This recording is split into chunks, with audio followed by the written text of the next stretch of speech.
É um Obrigado, prazer Tomás. ter-te aqui connosco. Obrigado. João, tu que és mentalista, podes-nos falar um bocadinho lá para casa o que é ser um mentalista?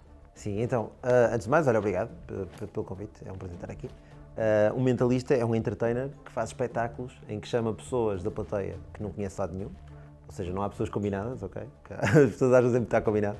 Portanto, eu chamo pessoas da plateia que não conhece lado nenhum, peço para elas pensarem em nomes, palavras, objetos, músicas, enfim, e tento adivinhar aquilo que elas estão a pensar. Ou seja, o mentalista é a pessoa que consegue prever e influenciar o comportamento humano e fazer entretenimento com isso. E como é que começou esta tua paixão pelo mentalismo? Foi uma coisa que pensaste desde miúdo, aquela coisa de escola primária, quer ser mentalista quando for grande, ou surgiu?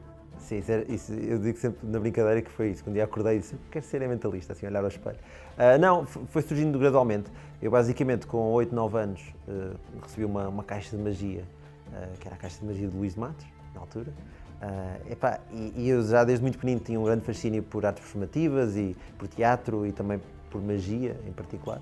E então comecei a praticar aqueles truques de uma forma quase obsessiva e fui-me interessando muito por ilusionismo. O mentalismo já existe há muitos anos como um ramo dentro do ilusionismo, mas é uma coisa que nunca me encantou muito. Porquê?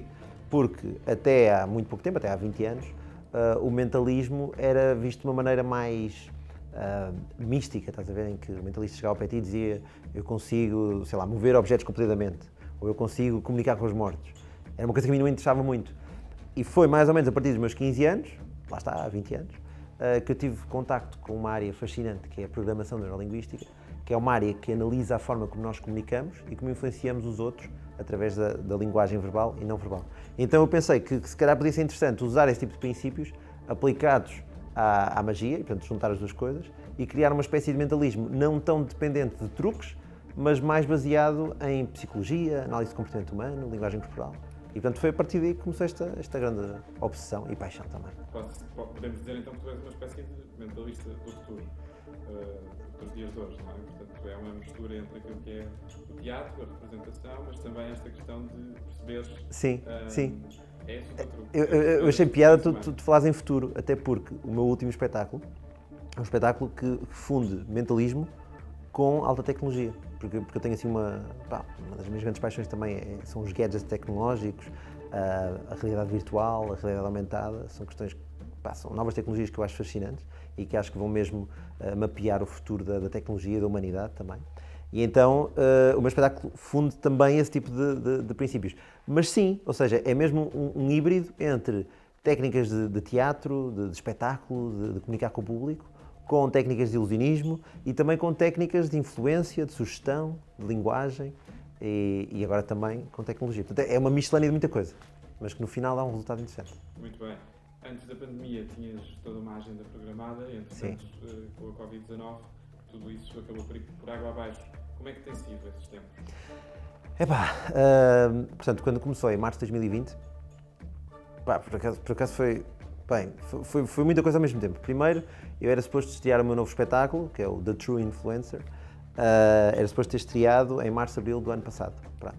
Com a pandemia, obviamente, teve que ser tudo adiado. Felizmente consegui estrear em setembro do ano passado, no Teatro Vilaré.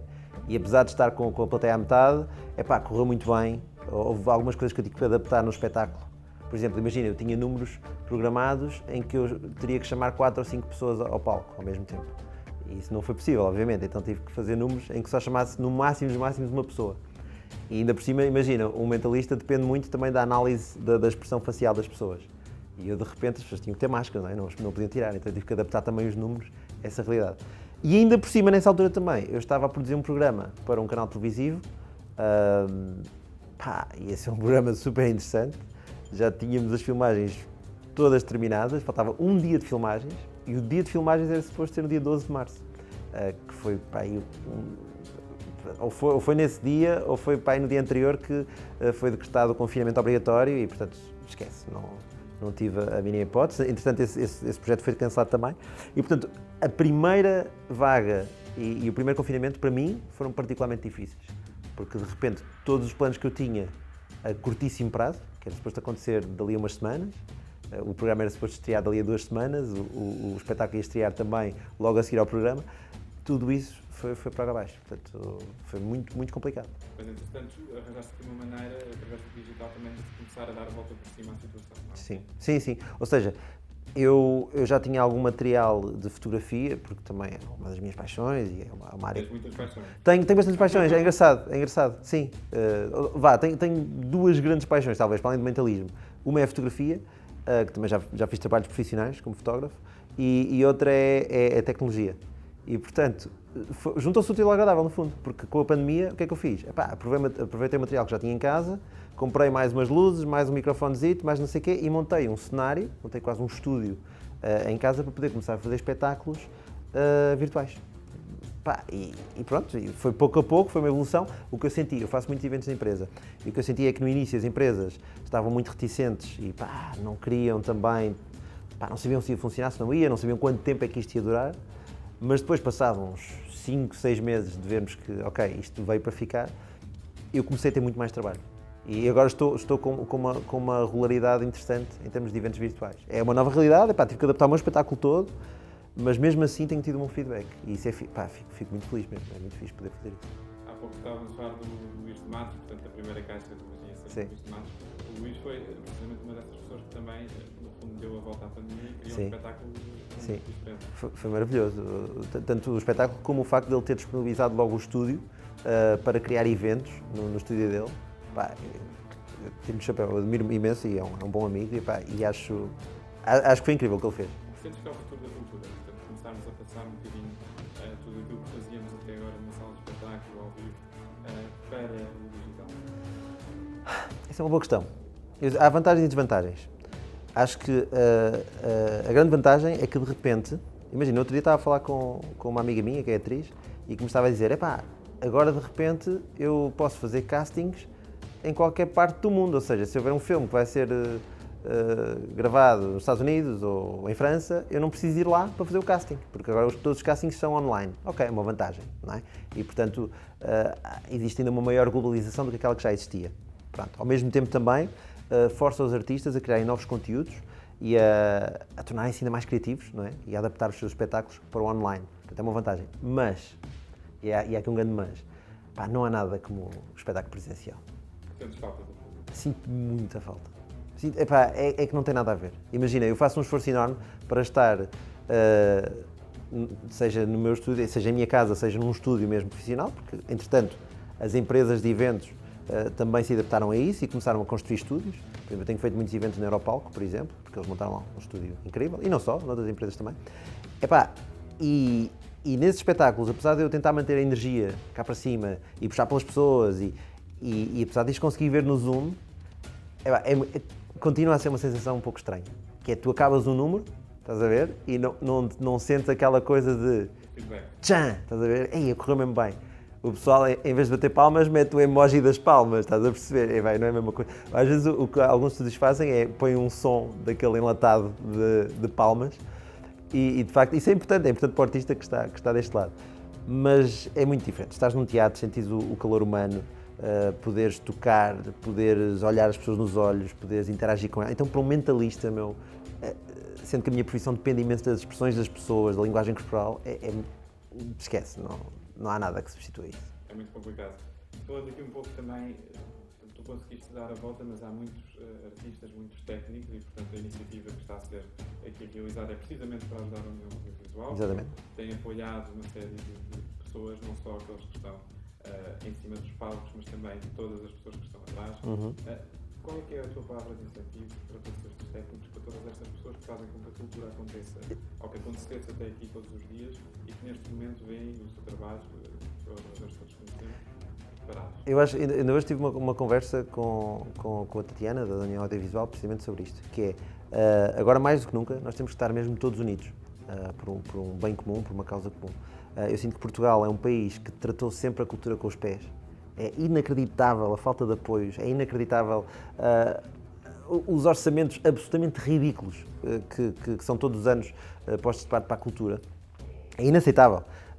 E sinto que com esta pandemia nós conseguimos duas coisas. Por um lado, percebemos claramente que Portugal lá está, trata a cultura com os pés e não está minimamente preparado para uma crise desta dimensão. mas ao mesmo tempo também percebemos que as pessoas conseguem, têm um sentido de comunidade e de entreajuda e de empatia, e isso foi muito importante. E surgiram movimentos como, por exemplo, a União Audiovisual, que está a fazer um trabalho excelente. E portanto, a minha palavra para todos os profissionais do espetáculo, sejam produtores, técnicos, sejam artistas,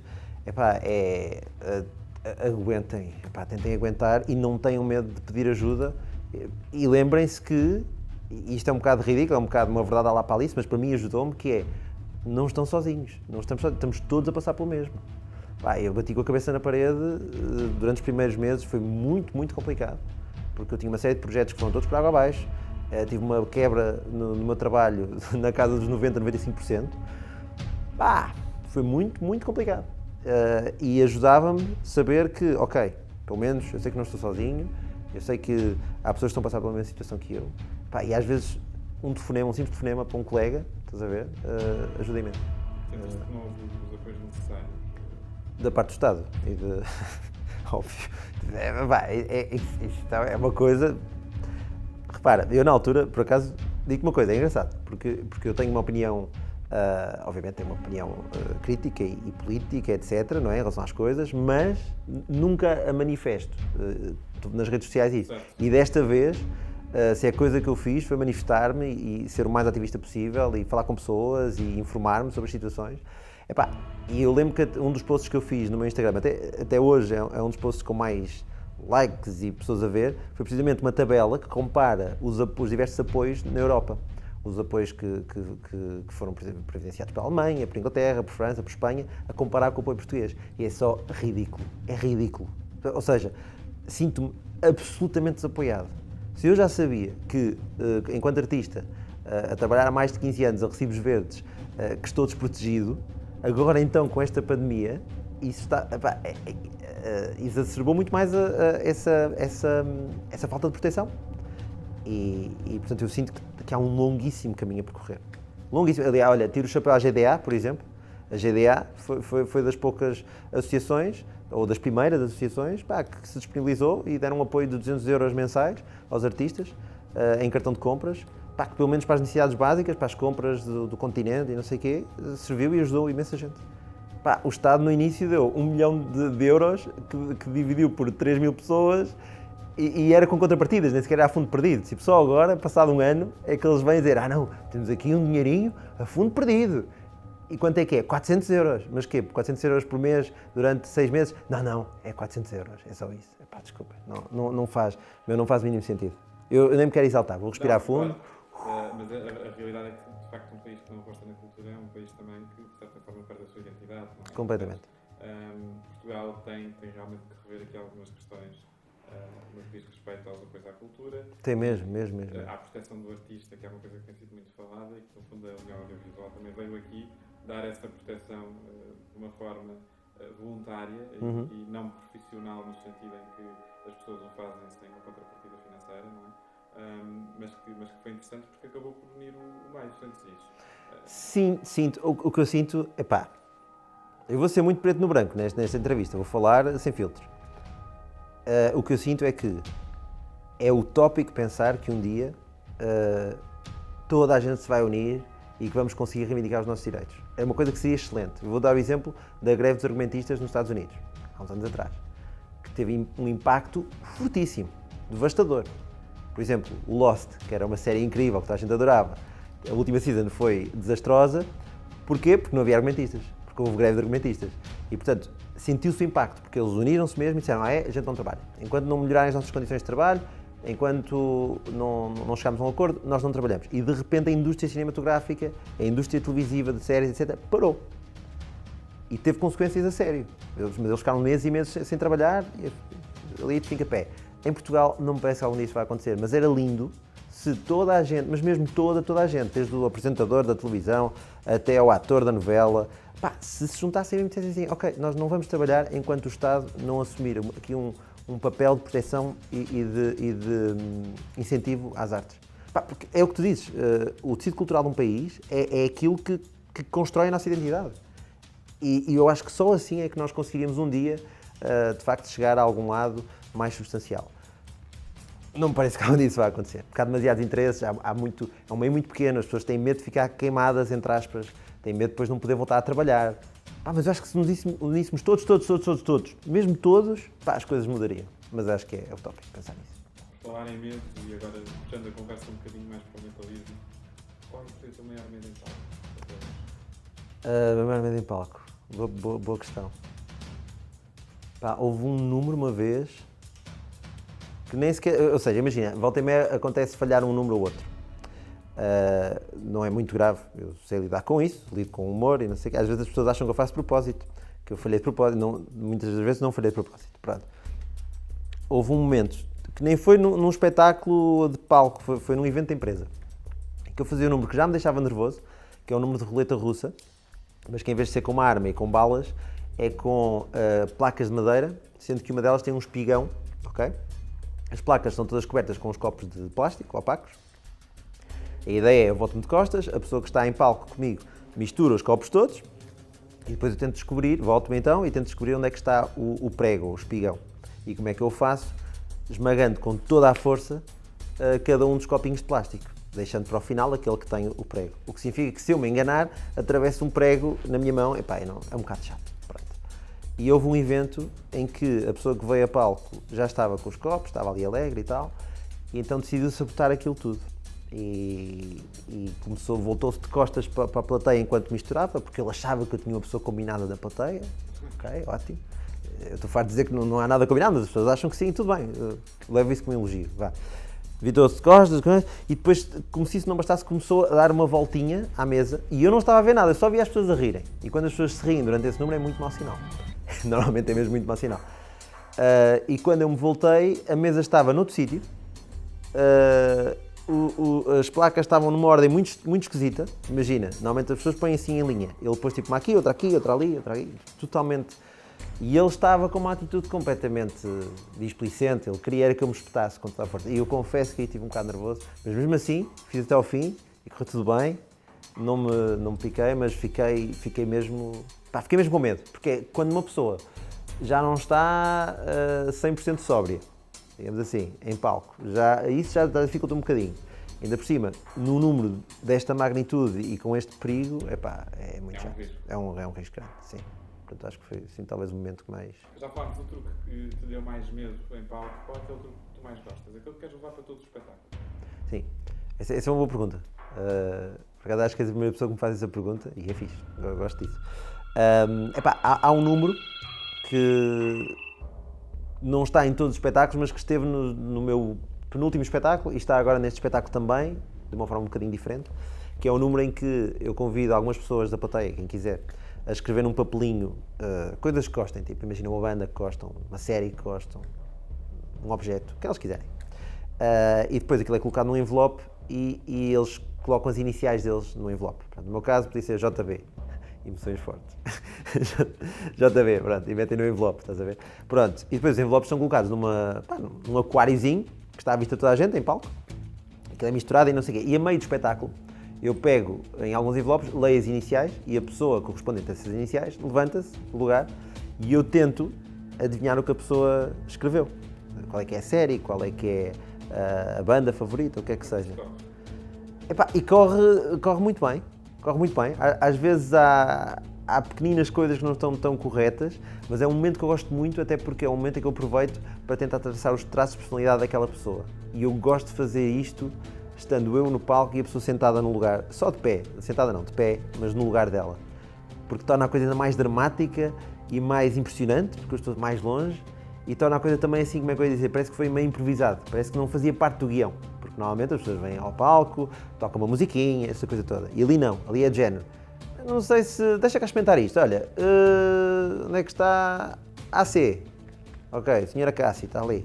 Então, a Cássia, penso lá numa série que gosto, que escreveu aqui. É muito giro. Porque é a parte que eu acho que... acho que é a parte que resume melhor o que é que faz um mentalista.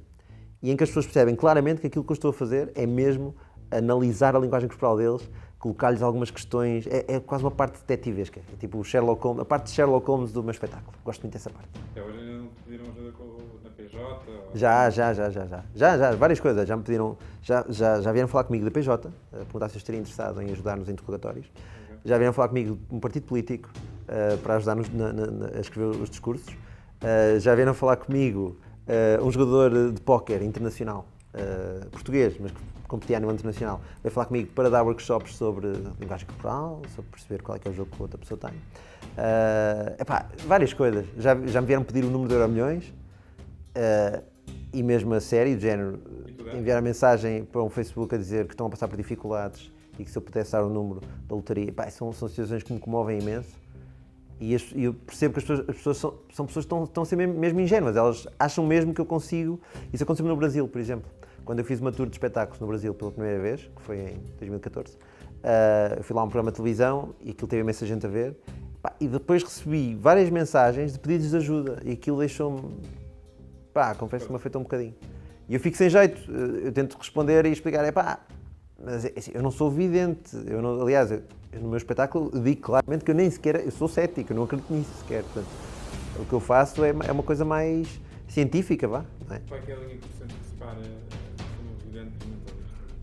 É uma linha gigante, ou seja, enquanto que um vidente supostamente usa os seus poderes para ajudar pessoas, supostamente eu sinto que na verdade um vidente está a extorquir dinheiro de pessoas ingênuas ou pessoas que já estão tão desesperadas que já fazem tudo, já experimentaram tudo e é tipo o último recurso delas, estão mesmo desesperadas. Portanto, eu sinto que há um aproveitamento dessas pessoas. O mentalista não, o mentalista utiliza técnicas que são válidas e que são, como é que se diz?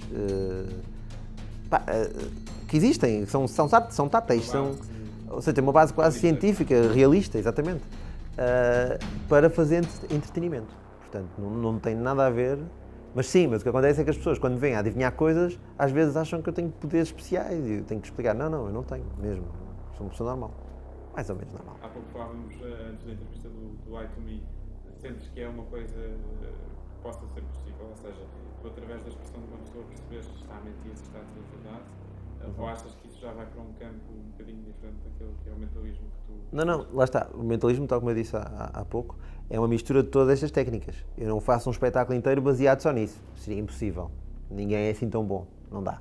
Portanto, há imensas coisas, há imensos fatores em jogo, há uma mistura de várias áreas, de várias técnicas. Pronto, mas essa sem dúvida que é uma das técnicas e é das coisas que mais gozo me dá a fazer. Daí, por exemplo, eu dizer-te que aquele número que eu mais gosto de fazer baseia-se muito nesse tipo de técnicas. Portanto, obviamente que é possível.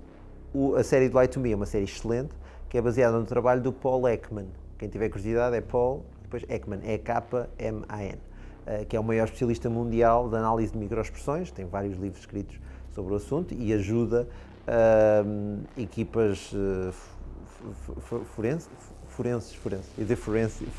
tipo forensic, equipas forenses a detectar criminosos, a perceber quando é que as pessoas estão a mentir e, portanto, é de facto uma ciência quase, ou seja, há ali uma metodologia que está mais do que comprovada e que funciona com 90% da população, é uma área interessantíssima. Portanto, existe mesmo e é mesmo possível. Fantástico. Não é conto de fadas. Pronto, temos estado a falar do mentalismo até aqui, agora faço-te o desafio, vamos fazer-te um truque aqui em direto. Bora lá, vai ser giro. Então. Pronto, então vá. Então, já tenho aqui papel e caneta e vou só tentar traçar o teu perfil psicológico, ok? Para perceber mais ou menos como é que tu organizas o teu pensamento. Ok. São perguntas muito simples, não é nada de extraordinário. Ser instintivo na tua resposta, ok? Não penso demasiado, ser instintivo. Diz-me uma cor que tu gostes. Azul. Azul, ok. Foi o que eu escrevi. Ok. Pronto, é bom sinal. Pronto. Não era muito difícil saber que ias para o azul, por causa da camisa, por causa das calças, por causa das meias. Tu estás todo azul, basicamente. Portanto, havia uma grande probabilidade de tu dizer azul. Tens os olhos claros também, não é? Pronto, portanto, havia alguma probabilidade. Mas é bom sinal, podias ter ido outra cor qualquer. Não é? Pronto. Preferes... Vou arriscar.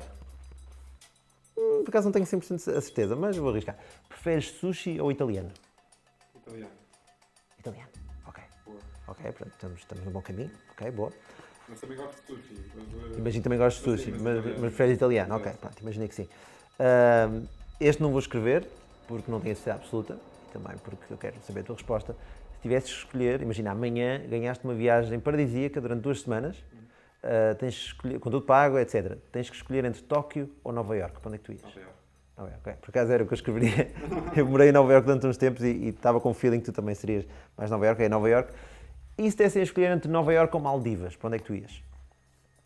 Acho que ia para Nova Iorque mesmo. Ok, mas hesitaste mais um bocadinho, não é? Talvez por causa do isolamento, nós começamos a pensar, olha que uma praia paradisíaca, Exato. com um morrito na mão e não sei o que, até não era Não, muito não. mal pensado. Ok, ok, mas Nova Iorque, boa. Ok, então vá, vou escrever uma previsão. Vou escrever nas costas aqui do azul Nova Iorque e não sei o quê, vou escrever uma previsão.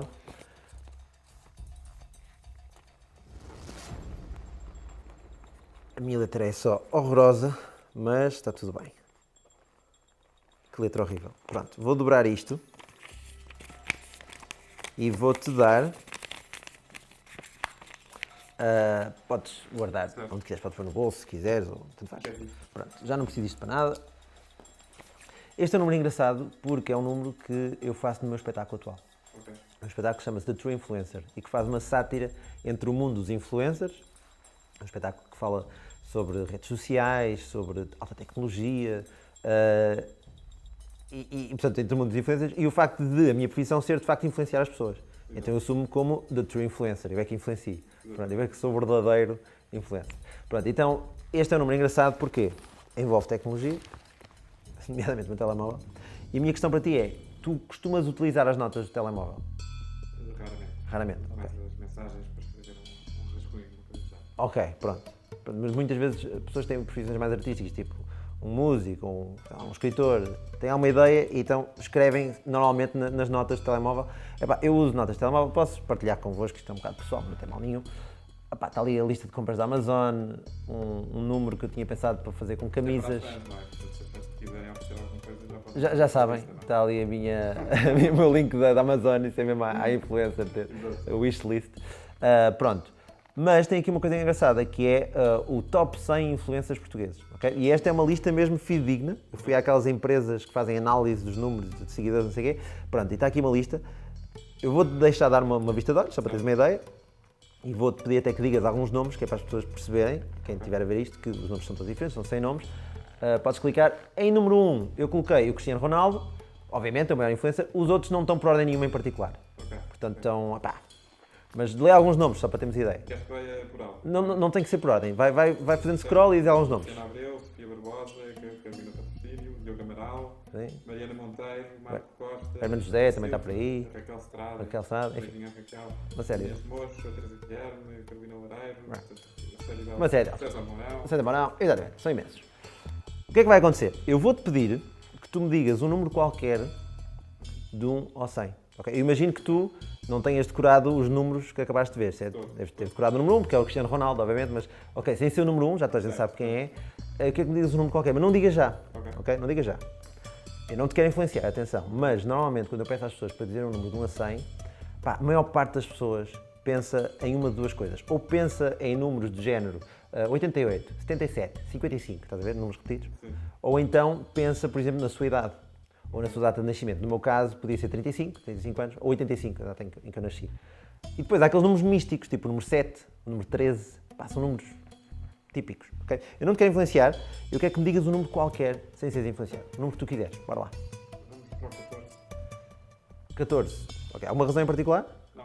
Número 14, ok. Então, podes-te aproximar. Certo. Vamos só procurar aqui as notas. Aliás, até te vou dar, faz tu, clica ali nas notas, clica nas notas. Está ali, notas, notes, podes clicar. Ok? E vamos ver então qual é que é o número 14. Está nos top 100 influencers portugueses, clica. Quem é que é o número 14, podes ver. Ora bem, o número 14 é Fátima Lopes. A Fátima Lopes, Fátima Lopes, giro. que é engraçado, giro. Por acaso gosto imenso da Fátima. Também. Gosto mesmo muito dela. Curiosamente, naquele programa que eu ia fazer na televisão, o meu número favorito foi feito com ela. Com ela. Ela teve uma reação que até eu fiquei arrepiado. Depois de ver as filmagens, fiquei arrepiado com a reação dela. Porque aquilo foi assim uma coisa muito pessoal, não em relação a ela, mas em relação a um dos membros da audiência, da plateia dela, não interessa. Pronto. E foi um momento muito impactante e de grande empatia, foi bonito. Fátima Lopes, ok, é giro. Se tivesse sido o número 15, por exemplo, quem é que era? O número 15 já era a Pipinha Jardim. Vivi em Jardim. E o número 13, já agora, por O curiosidade. número 13 seria, portanto, a Mariana Monteiro. A Mariana Monteiro. Ou seja, portanto, completamente é completamente aleatório. Fátima Lopes, interessante. Lembra-te que no início eu tracei uma espécie de perfil psicológico para perceber mais ou menos como é que tu funcionavas. Ok, acho que temos aqui uma ideia. E é interessante porque eu estava mesmo à espera que tu fosses para o número 14. Ah, sim? Estava mesmo à espera. Vê lá o que é que eu escrevi naquele papel que tu dobraste. Este Exatamente. papel aqui? Sim. Podes abrir. Vamos lá ver. Podes mostrar lá para a câmara. Criar aqui algum suspense. Sim, senhor. Fátima Lopes. Está aí. Fátima Exatamente. Lopes. Pronto. Fantástico. É isso. Fantástico, João. Pronto. Obrigado também. Claro que isso é incrível. Obrigadíssimo. Agora já não te posso perguntar os números do Total, já sei que não é possível. Mas Pá, isso não é, infelizmente não é. Eu posso dar uns números quaisquer, se tu mas quiseres. terminávamos esta entrevista com uma pergunta que te faço que é: o que é que esperas em relação a esta pandemia da Covid-19? Qual é que é a tua previsão? Não previsão De quando é que acaba? quando é que acaba, Sim. mas o que é que vão ser os próximos tempos? Epá, é uma boa questão. Por um lado, eu sinto que houve coisas positivas que nós podemos tirar de tudo isto. Espero que a humanidade, com tudo isto, tenha, se calhar, aprendido um pouco mais sobre o sentido de entreajuda, de empatia, o sentido de comunidade. Ao mesmo tempo, confesso que a minha fé na humanidade não é assim muito grande, porque por cada exemplo bom vem logo 2 ou 3 péssimos. Mas, acima de tudo, eu creio que houve uma grande evolução em termos tecnológicos e uma prova evidente de que, mais uma vez, o ser humano consegue ultrapassar tudo e consegue adaptar-se. E acho que foi uma coisa boa da pandemia, foi a nossa capacidade de resiliência e de adaptação à mudança. É extraordinário. Pá, e de repente surge toda uma série de conceitos e de coisas criativas que não existiam e que seriam impossíveis de existir antes do Covid-19. E portanto, esse acho que é um aspecto positivo. Acho que mais uma vez a arte conseguiu provar que ocupa um papel importantíssimo na sociedade e que é uma peça fulcral no nosso desenvolvimento. E que não interessa, venha a pandemia que vier, certeza absoluta que o ser humano vai conseguir sempre inovar e criar algo diferente e tornar a arte e a cultura mais vivas do que nunca. Bom, É isso. esperamos que assim seja. Obrigadíssimo por esta Muito obrigado, entrevista. Tomás. E nós continuamos com próximos episódios. Ao longo desta semana vamos estar a falar sobre a cultura e não só. Continuem-se.